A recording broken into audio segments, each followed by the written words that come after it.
us and for our culture and for transracial adoptees in general through their actions.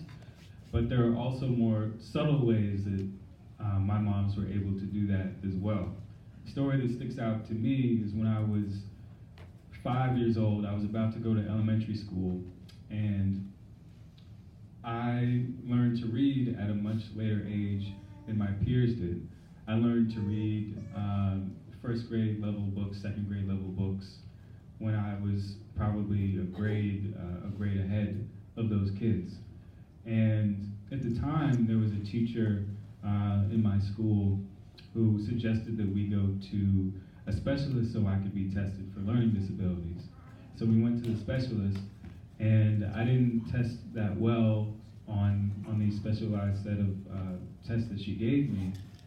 The specialist, as well as a specific teacher, said that I should go to a special needs school, and also said that some kids just aren't ready to go on to the next level, and some kids just shouldn't be in general ed.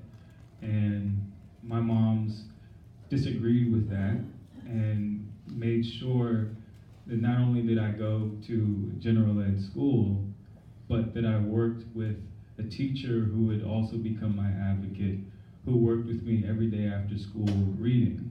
And by the time I got to third grade, I was reading at a higher level than a lot of my classmates were reading, and reading became one of my passions, which carries on into today. However, still on that way, when I was in fifth grade, I was in a class, and a teacher that I had been doing math with just noticed that I wasn't the strongest student in math, which I had never been. And she talked to my moms about it, and somewhere along the lines in that conversation apparently said to them, maybe Tony just isn't college material. And she said that to them again about a fifth grader who was struggling in his math skills. This particular teacher was white and didn't really seem to see racial implications in what she was saying at all. And so again, my moms advocated for me, made sure to let that teacher know that I was going to go on to college and that we were going to work on this. The privilege that I had was that I was able to go to a tutor after school.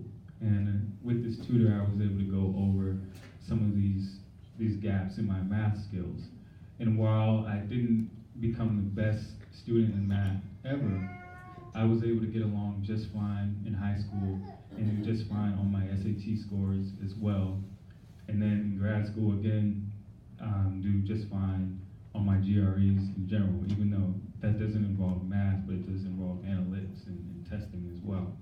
And so these were all ways that my moms made sure that I valued myself and valued my own ability.